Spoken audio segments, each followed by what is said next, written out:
Good evening, everyone. We are back in our study in the book of Joshua, chapter 10. We left off yesterday, and if you happen to recall in verses 20 and 21, that at that point in time, Joshua and the children of Israel completed the slaying of them as a great slaughter. When they finished, there were those who escaped and entered into their cities. And then all the people returned to the camp, and the camp was at Makkedah, completely in peace, means that they are safe, they have completed the work, and they are now back in the camp. Now, the camp right now is not Gilgal, but it's in Makkedah, and there's a reason to it. Now, earlier on in Makkedah, all the 5 kings were found in the cave in Makkedah, and they put a stone, a huge stone that was covering the mouth of it. And it says here, no one pointed their tongue against any of the children of Israel or wagged their tongue or said anything bad about the children of Israel, because the children of Israel completed the defeat of 5 kings and their people. And now let's continue on from verse 22. Now in verse 22, it says here, then Joshua said, open the mouth of the cave. Now remember, the mouth of the cave was covered with a huge stone. And so the 5 kings could not come out. So the verse here says, go out and to these kings. And the idea here of bring out literally means, I guess you could say, cause to come out. So cause them to come out. Whether they want to come out or not, they have to come out. And these are the 5 kings to Joshua from the cave. And they did so. Verse 23 says, and that's exactly what happened. And they actually brought out those 5 kings from the cave. That's exactly what they did. And remember, brought out means to cause them to come out. The 5 kings are right here. The king of Jerusalem, the king of Hebron, the king of Yarmouth, the king of Lachish, and the king of Eglon. 5 Canaanite kings. And you need to understand that this is a very key passage. The key passage here is this, that these 5 kings need to be dealt with, because in any of the battles, you need to deal with the chief or the head honcho, right, so to speak. And the head honcho would be the kings. And so what did they do to these kings is the question. And so it was when they brought out those kings to Joshua, that Joshua called for all the men of Israel and said to the captains of the men of war, and look at this verse in 24, when it says the captains, these would be the chief, the rulers, the commanders. Now understand that the ancient times, they don't have the same names as we have in our armed force organization. So the word captains, we use the word, but it is not a Hebrew term. The idea of a Hebrew term in this case would be somebody who led in the war. And you would say that these are the ones who would make the decisions, okay? So the decision makers. All right. Went with him, come near, put your feet at the necks of these kings. And these are all very literal. The word necks literally means the the neck. All right, literally means the neck. And the idea here is a vivid imagery of feet at the neck would be to display the imagery that the kings are under their control. That's the imagery with the feet at their necks, right? They drew near, put their feet at their necks. And so understand this is not a modern day practice. But in the ancient Hebrew times, this literally means the head of the king is on the ground. And you know that when a person bows down, shakach, right? Prostrate all the way to the ground, that would be a sign of humility to one who is greater. But the kings are considered greater than others. But yet, when you have the feet of the king, it is forced humiliation. And Joshua said to them, do not be afraid. The word afraid is yareh. So do not be afraid of them. Do not be dismayed. Do not be terrified. Remember, these were words that were there in the earlier days of Joshua. Do not be afraid. Do not be dismayed means don't be scared. And then the words be strong and of good courage. These are repetition. The repetition of the book of Joshua. You would find this in the book of Joshua, I guess in Joshua chapter 1, right? Joshua chapter 1. Be strong and of good courage. The word be strong literally means be courageous. And of good courage also comes in the idea of strong, but in this case, be determined. Be determined to fight and to win. And this is another, let me just use another color, another A and B. Right? Be strong and of good courage. And basically, Joshua is now relating back to Joshua chapter 1, where he says, do not be afraid, do not be dismayed, be strong and of good courage. And what has happened is that with the 5 kings next at their feet, the Lord will do to all your enemies against whom you fight. And notice, the Lord will do. The idea here is it basically says this is what God himself, Jehovah, will actually make happen. So if you fight knowing that God, Jehovah, Elohim is with you, you fight with confidence, be courageous, be determined to win. God is going to enable you. You don't have to be afraid of them. You don't have to be terrified of them. You don't have to be scared of them. And so in Joshua chapter 1 relates to this passage as a fulfillment, right? As a fulfillment. And so look at what happens after this. And afterward, after saying all these, Joshua struck them and killed them. Now, the word strike is to, well, I guess you could use the word kill, right? It is to strike, to kill.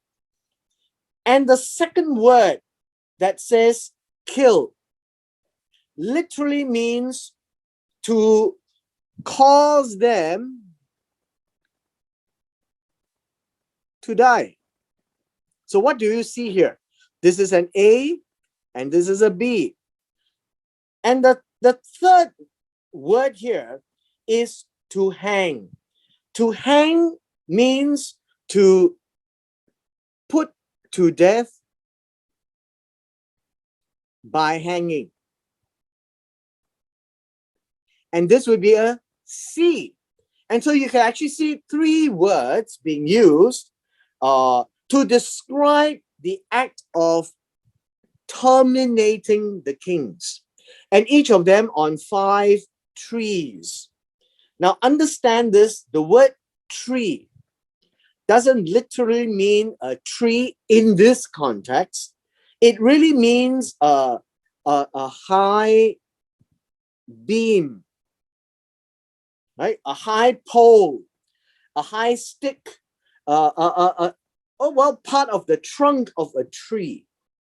And there are 5 of them, each of them on one. That's the picture that we have. Now, you need to understand that somebody who is hanging on the tree. Now, we saw this in the King of Ai. Now we see in the 5 kings.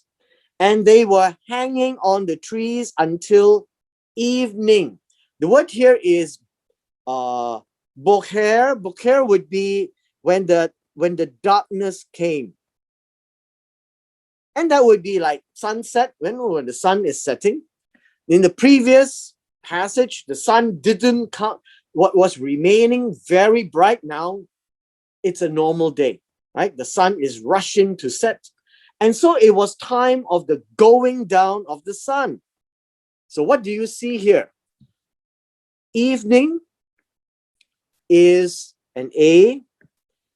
Time of going down of the sun is a B. It describes the same point in time. And so Joshua commanded what? Commanded that they take them down from the trees. And to take them down from the trees is to cause them to come down. Now understand, this is not about them coming down. They're already dead. So it essentially is to bring them down. So to bring them out is to force them to come out of the cave. To cause them to come down is to cut them down to be on the ground. All right. The next word is this. And cast them into the cave where they had been hidden. The word cast is to cause to fling them. So to cast them is to take their bodies and throw them into the cave. That's the vivid imagery, right? First you bring them down and then you throw them in where they were hiding. And then the third action is this. Lay large stones against the cave's mouth, which remain until this very day of the writing of this text. And so the word laid essentially is a word that says to put in place. And these words of large stones, well, you could say that these are very big cut stones, right? And this one must have come from the cliff somewhere because they were all having rocky hills. And it was placed upon. Upon means it is, well, I guess you could say it is over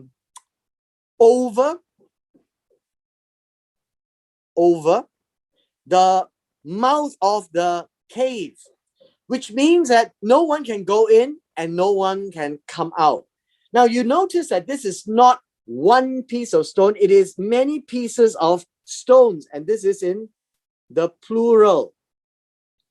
So don't think of it as a small place. This is a big place, and basically they are stacking the stones in front of the cave's mouth so that it is quite impossible for anyone to go in and take the bodies out. That is, I guess, is the picture that is being put there. And now when we read in verse 28, on that day, Joshua took Makkedah, which is a city, and then it says, struck it. And the word struck literally means to capture it, to seize it, right? To seize it. So it's not just to strike it, but to take it. There is a consequence as a result to it. And its king. And you find that he went to strike, to seize it, and to, this is, okay, let me just change this. Apologies.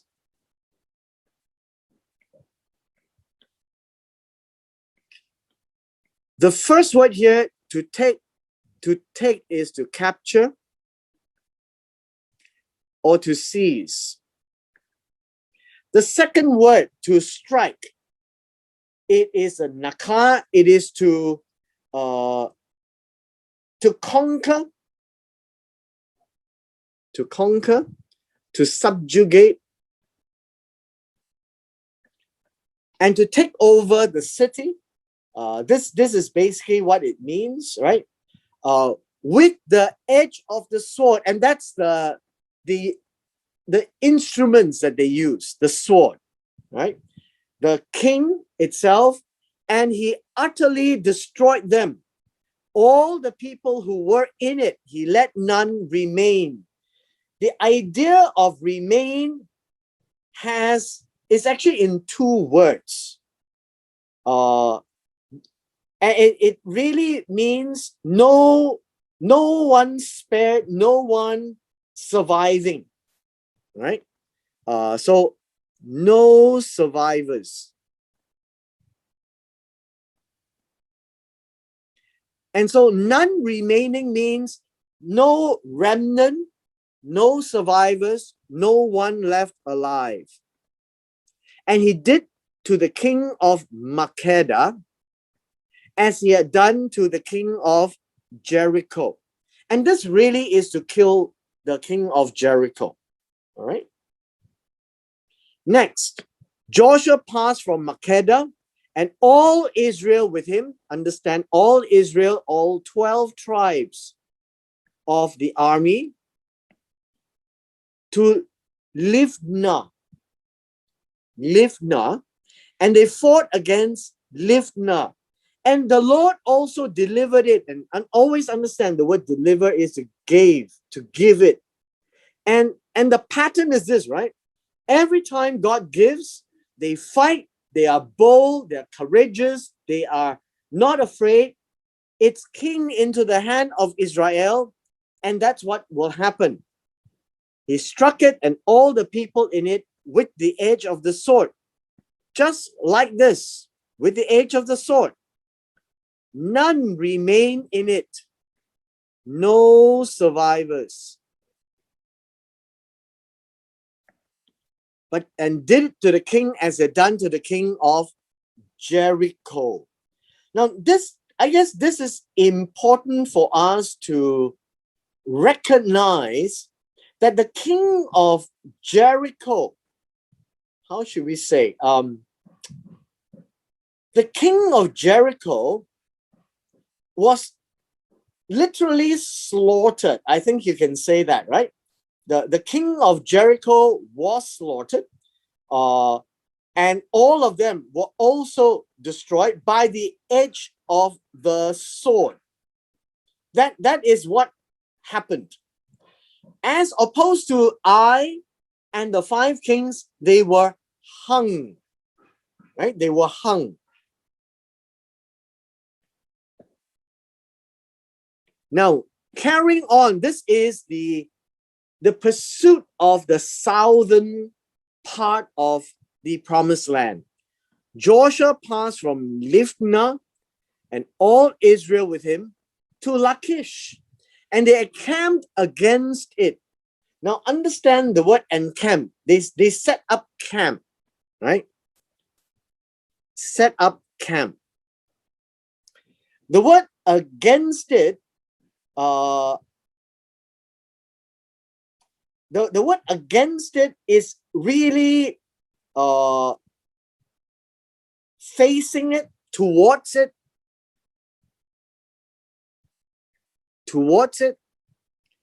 and they were prepared to engage, to fight. And the idea to fight is to wage war. Now, as you know, in the ancient times, they were going to set up camp, they were positioning themselves, and that's what it means, right? They are positioning themselves, they are about to fight. The Lord delivered, again, this word delivered means to give, Lachish into the hand of Israel, who took it on the second day, struck it and all the people who were in it with the edge of the sword. That's how they fought and killed everyone, according to all that he had done to Libnah. And that's another city. Then Horam, king of Gezer, king of Gezer, right? Gezer, they came up to help Lachish, and Joshua struck him and his people until he left none remaining. Now you notice the pattern of these warfare is very similar to the ones in the east of the Jordan. Remember when Moses led them against king of Sihon, king of Og, completely wiping them out, but not touching Moab, not touching Edom, Moab, and Ammon. Why? Because long time ago, God gave that land to the descendants of Esau and then the descendants of Lot. See, every time God gives the land, everyone who were there before were exterminated and they became the new residents. In this case, when Joshua came in from the Jordan into Gilgal and then to Jericho, to Ai, but they made a peace treaty with Gibeon, and now at Makkedah, they killed all the 5 kings, and each of these cities, Lachish, Libnah, and you find that even Gezer, all of them had no survivors. That's the pattern. Now, we cannot question how people fought in those days, but in the expression when God says, I give it to you, you take over the place so that you leave none standing, so that they do not become a problem to you. Lachish, Joshua went to Eglon, all Israel with him, and camped against it, fought against it. See, all of this is the same pattern. They took it on that day, struck it with the edge of the sword. All the people he utterly destroyed according to all he had done in Lachish. The reason why it's repeated is because there is a pattern. Joshua went up from Eglon, all Israel with him, to Hebron, and then fought against it, took it, struck it with the edge of the sword, its king, all its cities, the people who were in it, he left none remaining, according to all he had done to Eglon, utterly destroyed it, and all the people who were in it. And this campaign went down south and came one round to Hebron. Now, all these were places where Abraham, Isaac, and Jacob were, but now no longer friendly.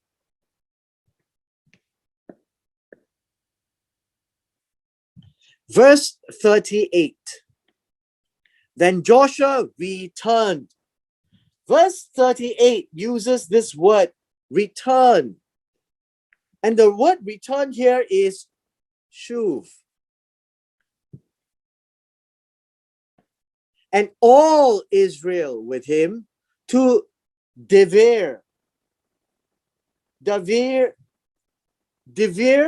or the word here is Devira, and they fought against Devira.